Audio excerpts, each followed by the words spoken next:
they would go for something a little bit more sustainable instead of looking for more damage. I mean, don't you get that from the Faramis and then a ton? But anyway, RRQ, they're gonna double down here. Arlet and the Grok. Wait a second. Arlet EXP? Yes. Mid Angela, Grok Roam. Yeah, that should be what it is. So there, the Flex Angela.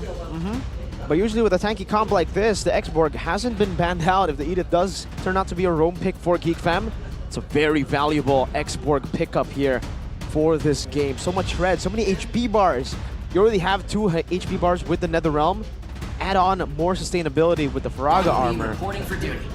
But playmaking is usually what we expect, and we will get that from Mr. Man Luke. Wow. I'm worried about the lack of magic damage from the Kings of Kings. They're a lot more one-dimensional in damage output, but I guess they have that much confidence in Skylar to just be the sole carry. For Geek Fam though, again, NetherRealm, Faraga armor, Primal Wrath also gives you sustain, by the way, a bit of shielding, a bit of spell lifesteal as well with the hits from the Primal Wrath. So I don't see how RRQ on paper can come out on top in a long drawn-out fight, but we'll just have to see how the execution goes through. And even the lineup rating, it's not too far away from the Kings of Kings, but 6.9 on top of the 6.1 that RRQ currently hold. Wait a second, you're right. It's Grok mid. Clay is playing the Grok. Is it a lane swap? Okay, we'll see. Here it is, ladies and gentlemen. A very unexpected turn of events. A very unexpected surprise as we enter the Land of Dawn for game number 1. Will the Kingslayers once again collect their trophy? Collect what is rightfully theirs in this best of 3 series between Geek as well as RRQ. Okay, no, it was a mistake. Yeah, because earlier the head-to-head, it showed Clay on the Grok, but I'm disappointed now. I am pretty disappointed. I had a line up. too. I was about to say desperate times call for desperate measures, but it's a normal measure for now. Vin though already forcing out the retribution, but they're all inning Vin, forcing that flicker out. They punish his usage of the power of nature to threaten and force out the retribution. So we'll see how Geek Fam can deal with this. Ray on the Fredrin, a bit reminiscent of how we saw last time this matchup, right? A Fredrin against a Grok that was constantly in the jungle, and also against a Barat. Although Veloisky putting a lot of attention in the gold lane right there, trying to make sure that his gold laner does have the advantage. But look at this, Versik, ignoring the buff, immediately going for the other creeps. He's just trying to make sure that he gets ahead in steals. I mean, right now it's working, right? Ray is still level 2, whereas Versik already almost at level 4, but wait a minute, Veloisky? The red tree there, and okay, Ray picks it up, actually still able to secure his buff. But that early pressure from the Grok, we've seen this before for a Baratz getting so ahead early. Looking at the emblems here by GamesMax, Chidera with the Bargain Hunter, not feeling the threat of Skylar on the gold lane at all. And Skylar with the basic emblem and the Master Assassin. Hang on though, in the EXP lane. Luke still going for it. Trying to burn him down. Don has the stun. Now Clay going in. That's the Faraga armor taken out. But Don will not try to commit there. There's a big wave that's crashing down. In the short trace though, again, the weakness finder from Chidera is going to make sure that in the 1v1 at least, he's going to have a lot more advantage. With a turtle up though, Farsi, he went for the Season Hunter, so not a lot of extra tankiness in his emblem selection. And Ray actually has a bit of vitality, so he has more HP bars, so you have to watch out for that. A Princess Wrath. There's going to be a bit of extra damage, but he won't even be in the area. Nope. Just like the keys to victory said, neutral objective control, the new RRQ's way. This time, able to secure it and straight to the orange buff they go. Versik didn't use that retribution. Ray has already collected his orange buff. I mean, at that point, right, Ray was already a level below Versik. If they wanted to go for the contest, it was a 50-50, so it looks like Geek, they didn't overcommit and didn't want to overcommit onto that. But the question is, what are they getting in trade of it? Vin gets caught low, doesn't get taken down just yet. He gets a little bit punished for how aggressive he's been playing so far, but there you go, they're actually committing now. Yeah, so he was still able to get it there. Faraga armor popped, but Luke is in the safe space of his turret. Meanwhile, a boy just trying to pull Versik back. That's an onward, another shatter, and a Primal Wrath placed down. Oh! 2-man coming down there with another round placed down. Ray, he doesn't go for the wall. Skylar gets a first blood up top of the solo kill. And Ray is able to get some more damage to the Brazers. Rather than actually able to survive for a bit as the Clay comes in with the last shot to take him down. A boy looking for more here as they go. Last Insanity, boom! Right on Vin. Plays next to the chopping block. The Shadow Stampede pulls him back, but it's not enough. An all-out skirmish breaks out. And at the end, it's a 2-4-3 trade in favor of RRQ. With Skylar being able to pick up a solo kill, Beloyski trying to punish. Doesn't get that punish though, but it will slow Chidera down just a little bit. The solo kill in the middle of everything kind of still equalizes it for RRQ, kind of, but engaging in that fight, using the Daytona's Welcome to try and get Ray away from the Netherrealm. So no crowd control, no extra bit of damage. Might not be the best call. I think RRQ will definitely adjust from there. So far, they're still the ones trying to exert pressure, trying to pressure that, make sure that Ray can't really contest for these neutral objectives later on. Well, Vin has to be careful. He's just walking around now, so it's still okay, but he walks back in with the Power of Nature, trying to bait out that Retribution. Ray secures it, and now Vin is in trouble. No Power of Nature, uses the Wild Charge, and the boy is able to find a Shadow Stampede, saying goodbye to Vin. That's the last Insanity to blow him up. Now in the fight, Beloyski already with the Onward, now with another round 2, Blazing Duet will be able to melt them through as the final slash comes in, but the Appraiser's Wrath from Ray finds one. Beloyski falls as well. Now Ray will be taken down by Skylar, but look at Chidera, who's in the bottom lane, just eating up the turret gold.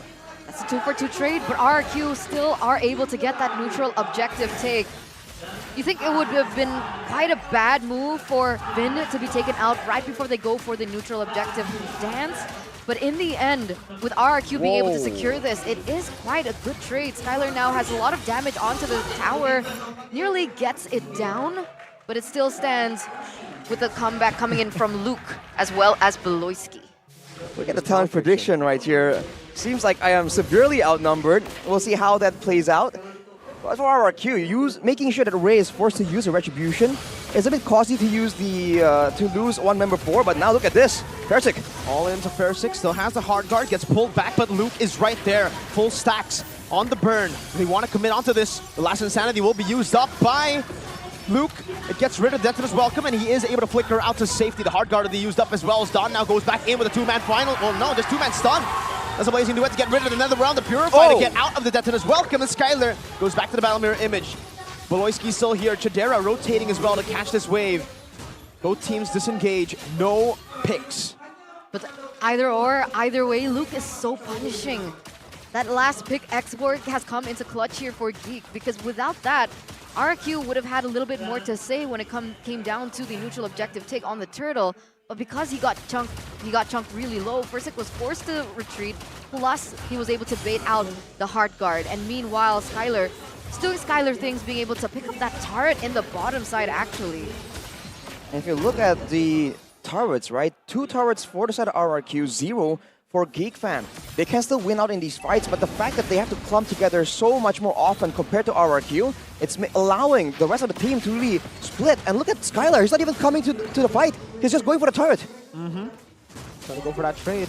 He knows the 4v4 is actually pretty good for RRQ right now, but Ray, we forced back just a bit. Don caught a no man's land, now taunted up. Don just picked up without anything here, but he has the hard guard. It's baited out now, then they go for it. Final slash by Don, trying to survive with Primal Wrath from Beloyski. Will deal with him. Gets pulled back as the Detona's Welcome comes down as well.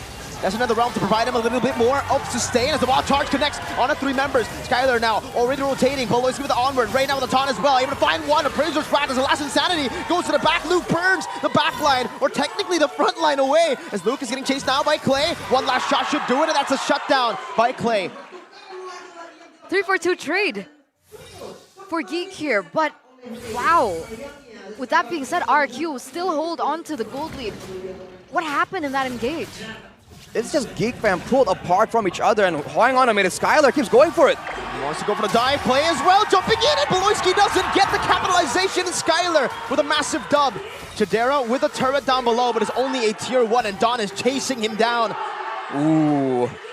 Can he get out? He's good, he gets out, but wait. Vin? With the conceal, Chidera, final slash misses. There's a barrier there. Chidera is actually trying to outplay the situation right now, but the Wild Charge will come down, baiting out the Purify and taking him out. RRQ also secure their 3rd turtle of the game.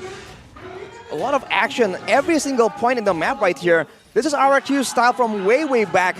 when they're not going for these big fights where Skylar is the main star of the show. They just keep going for all this aggression in the jungle, in the EXP lane, in the gold lane. And as a result, Geek Fam, a team that is so comfortable going for these big team fights, 5v5, are not really able to capitalize. Even there, the fact that Chidera was stuck 1v2 as a gold lane that wants to farm up. He has only 2 items, and he's behind a whole item to Skylar, who already has the Corrosion Scythe, DHS, and Golden Staff. So the power spikes are definitely here. And with Clay securing the flash of the Oasis after the fleeting time, you already see that the intention is to use that hard guard as often, as aggressively as possible. And with the flash of the Oasis, they can kind of hold their own a lot better against a boy on the Faramis, but they still have to pick their engagements very, very carefully. That's why the Claude is just so valuable against the Faramis, right? Because with this composition that Geek brought, they're looking for, wait a second, Skylar? Oh, bursting him down, Primal Wrath, and hard guard placing to it, Skylar! Oh! He likes those odds, they go away to Don, capitalizes, Skylar is an absolute monster on this Claude. And Don continues the chase, Nuke is forced back, but look at Skylar, who's hunting! Battle Mirror Image into the pool, back and the boy gets taken out! What? Skylar! Holy moly! He dove under the turret, was still able to get another kill, and he gets out unscathed. 6-0-3. This is why everyone bans out his Claude. This is why his Claude has been feared, respected all around the world. And now, it's insane. 100% win rate so far. And Geek, they were playing with fire with the fact that they let this man get his Claude. What an absolute animal, just going 1v2 under the turret, using the Shadow Stampede as a gap closer. This man is just... He's living in the future, man. He just knows what's going to happen before it happens. And now with that pressure, with that whole sequence of events, a 5k gold lead and a rush to the Lord RRQ. The Blitz. Oh, they're not done yet. Vin all alone, getting shredded down. But they have to back away. I don't think they can commit onto the roamer right now. And RRQ utilizes gold lead, will utilize his gold lead, 6,000. Man. For Geek Fam here, everything it really isn't going according to plan. They're losing out in the macro game, where we usually expect Geek Fam to be the ones to really outmaneuver and just get away with these macro plays and avoid fights they don't really want.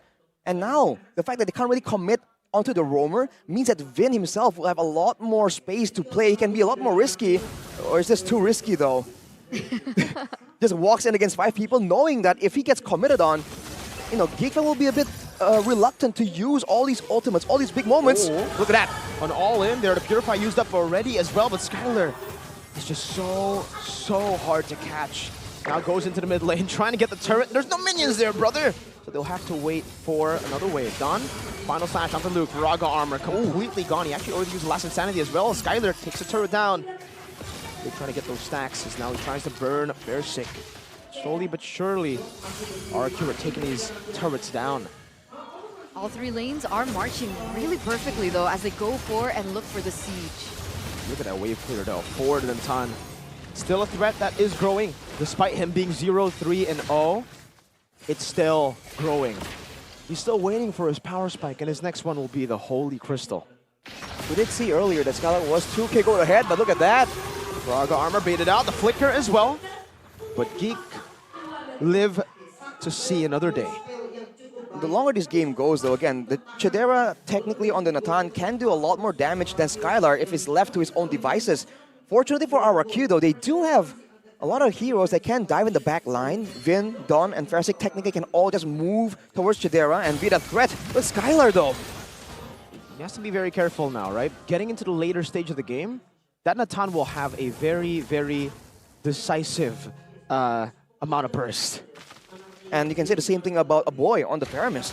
That damage is very subtle, but especially in a big team fight when there's multiple members for the Ghost Bursters to bounce around with, there's going to be a lot more burst damage that Skylar might not really have taken into consideration. He does have the Rose Gold Meteor, so here's already itemized in advance as expected, but already a full build. Now, that crazy early game power spike that Skylar was able to abuse with a 4k gold lead will slowly but surely be matched by Chidera. So RRQ are doing a great job, but they are working against the clock. And the same thing can be said about Farsick, who was 2 and 2.6k gold ahead. Ray is just trying his best to at least survive the initial engagement and the harassment coming in from the Claude, from the Barats. So at this point in the game, 13 minutes in, Geek have not found their sweet spot yet. They're waiting on Chidera. And RRQ need to try their best to close this out as soon as possible, unless they think they have a solution to Chidera once he gets that power spike. So you can see RRQ playing it very quickly. They blitz down the Lord, they wait for it, they open up the map, they try to look for some setup. The Lord is marching in the top side.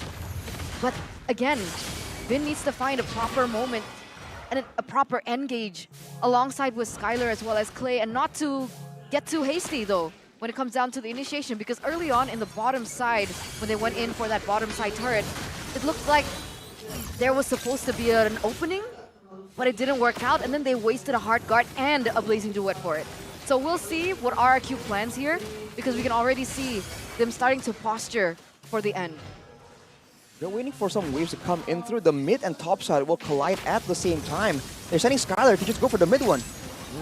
And the boy tries to clear it out. Now, big Skylar, a little bit of a tough situation. Has a battle mirror image, though. Below is going to be retreat, as he will be able to back away, but that is all of the base turrets taken down. Well played to RRQ, as they played slow. Geek Fam still hovering over. Luke trying to place those stacks down to possibly melt RRQ, but Skylar's doing more than Luke can ever do. My God, Viraga armor just taken out like that. Now a boy pulling Fairsick over. No initiation by RRQ. Beloyski also just hovering Vin. Pops that conceal. Now the last insanity will be used up just to zone them away. The final slash as well to a boy. Pops it to Purify in another realm now, as that's going to be a lot of free hits coming down as the Blazing Duet comes into the back line, and they are scattered all around. Chidera trying to do some damage, but it's not going to be enough, not so far. But the base is not able to be targeted down. Chidera actually buys him into nature. And so far, it's just a 1-for-1. Roam for jungle, and Geek Fam defend again. What a defense by Geek as well. I mean, RRQ, that played in perfectly, right? They were waiting for that proper time. You can see the resources being burnt out. But in the end, despite the damage coming out from the Blazing Duet, the NetherRealm did its best as well to try and hinder the damage output in general. And then Chidera was able to be completely untouched in that engage and dealing that DPS damage. That was before Chidera had the Wind of Nature, by the way. He is at 5 items as we take a look at the replay via the Samsung Galaxy S24 series. All started with the pickup to a boy, but he was still able to get the NetherRealm off. But even so, the melt from the Blazing Duet just shreds everyone down. But look at Chidera. Finds a pocket of opportunity to stay in the front and use that sustain and literally damage tank a lot of the damage coming in from RRQ. So he is most definitely one of the main guys that have to be targeted in these fights. To a degree, if RRQ know that they can't burst down a boy because he has to Purify before he can use the NetherRealm, there might be some value in going straight for Chidera. Although with the Wind of Nature in his possession, it's going to be a lot more difficult. But look at Vin. Oh, dude. This is a super, super good position by Vin, and he might be actually looking for it. Flanking again, Beloyski very, very low. Has the immortality as Luke goes in, but Vin in the back line now catches 3. That's a wild charge out of the back with the Blazing Duet as well, but another round comes down. Chidera still with the entropy now going on the Skylar. But he's done so much damage towards Geek Fam. Chidera is caught, has it with a nature. The power of nature might just be there, but he brings back, comes out, and Chidera will be falling in the skirmish as well. Fairsick Skylar still able to dodge away, has the immortality, but it's very, very low. A boy looking for a chase, but Skylar will be shut down by Ray with one last stab. Luke now versus the world. Dawn has a Twilight armor, but what's that gonna do against the fire of the X-Borg? That's a win for Geek Fam. 2-for-3 trade. They take Skylar down amongst all that chaos. You thought it would have been a complete disaster for Geek, losing Chidera to the damage coming in from not just Skylar, but also from Vin in the last single moment. But Geek, they were able to turn it around, taking Skylar out, and now it's complete reset. The problem is now Fursick has already spawned. He's already on the way to the neutral objective. Meanwhile, we are still waiting on Ray, whether or not he can blitz this as fast as possible. And the trades are happening in terms of damage. That's the flicker. Vin forced back. They have to try to blitz this. They need to do something. That's his welcome. Used up by Fairsick, but Chidera now all ins. All to Fairsick. He's all alone. He's isolated. He's taken out. That's the meltdown coming in. And now the retribution by Ray. He secures it, but the wild charge will be used up by Vin. Skylar in the mid lane, trying to clear out the way, trying to look for a possible end angle. Beloyski cuts it. Will stop that from happening. Luke blows up in the back. That's a last insanity to take Don down. 2 members taken out. And look at the timers. It's an Evolved Lord for the Geeks. If RRQ will not go down, neither will the King Slayers. Coming back, coming alive in the 19th minute of the game on the damage coming through from Chidera. Beloyski's initiating plays, as well as Luke and his performance on the X-Borg so far. Okay, luckily it's enhanced. It's not evolved, actually. They got it before the 18-minute. But still, that's Death Timer still able to be utilized by Geek. They're going straight for the mid base turret, trying to go for an engager. Beloyski. Very aggressive. Into the mid lane they go. They crack the base turret open. Skylar's very low. Gets popped up for the Shadow Stampede. Waits to do as well with the loud charge. Goes into the back, able to dish out some damage. And now Geek Fam are on the retreat. That's a chomp down onto Beloyski and a stun down into the back. Beloyski all alone and shut out from this team fight. A boy has respawned. Will they try to look for more? It doesn't seem like they can. For both these teams, they will just back away. This is that late game that Geek Fam was notorious for, and the gold lead has just evaporated, and multiple turrets fall on the mid and bottom side of the map. RRQ, the big lead that they were able to just painstakingly gain in the early to mid game is now gone. They still have the base turret advantage, but especially in the mid lane, that has been neutralized. They can control it still, but they have to play around with this. They can't just wait for big moments from Geek Fam, because this is what they want. That's where they usually can allow Beloyski to try and find a crazy play. With 10 seconds left though, they're going for a 4v5. Final slash to the Blazing Duet, but another realm is there once again. Chidera with the entropy, now doing so much damage in the back, but will be knocked up by the wild charge, and now he is clumped up all together. Chidera is still doing damage, they're all so low. Only Skylar is here with full HP. He'll deal some damage, but Geek Fam have ultimately defended with Luke still somehow surviving. Ray finds a big Abraser's Wrath, but no one falls on the side of Geek Fam except for Chidera. Skylar is low, Beloyski has the Primal Wrath, and Geek Fam have defended again. What? How did they defend that without Chidera? I would have thought that with Skylar still up for grabs, able to dish out that damage, they would have definitely lost that one. But again, the Geeks stay strong. They still stay stoic. They don't want to go down without a fight. And in the 21st minute of the game, they defend yet again. It's just the fact that everyone on the side of Geek Fam can deal damage. You look at RRQ, the Angela can do damage, but mainly utility. Same thing for the Grok, more or less same thing for the Barat. The damage is there, but it's not game-changing. It can't be used to burst down anyone. Whereas if you look at Geek Fam, the Primal Wrath, big damage potential. You look at Luke on the X-Borg, the last Insanity can very easily burst Skylar down. The fact that they have so many more damage sources means that, again, in a proper 5v5, or even there, a 5v4, Geek Fam still have a lot of way to swing around, and RRQ, I think they really, really need to play the macro game right here. But Skylar, he's going to push the wave on the bottom side. Uh-oh. This is the 4th Lord of the game.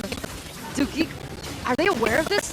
Beloyski is going there, but wait a minute. They go for an all-out team fight right now. Beloyski goes into the bottom lane, but Skylar is going there as well. Ferris is now taken out, and Beloyski tries his best to hover over the wave in the bottom lane. Still there, a boy would back to it. There's Bernard Don, Twilight Armor. Beloyski trying to defend the fast. Skylar goes down damage now. Also the help the hard guard. He might just be able to go for the right. I know the boy does some damage back with a trench as well. That's a lot of damage. Skylar somehow is able to just fend off against so many members, but they have lost 3. The kingdom is left with just the Crown Prince and a little girl to defend. Luke in the mid lane, just marching down Clay. Cannot run away. He is getting chased down by Ray and Chidera. Only Skylar, only the Crown Prince left to defend against 4 Kingslayers. How many times have we seen Skylar in this exact same position? Everyone marching on top, rumbling towards the kingdom, and only one person remains at the gate, and that is the Crown Prince himself. In a 1v4 situation, what is he to do? Oh? Can he do it? They baited out the entropy. That's really, really good. No entropy. That means they might not be able to end right now as Persic also respawns in. 7 seconds onto Bin. That's it as welcome. Used up on the Chidera. Now it's going to be Luke going into the back line with Skylar there. Winter Truncheon bought out. The base is wide open. They might just be able to do it right now as he just burst it down. The Kingslayers have done it again, despite all odds. The Geeks lead this series 1-0 against the Kings of Kings themselves. What a game. You can see the look of relief on Beloyski's face. I mean,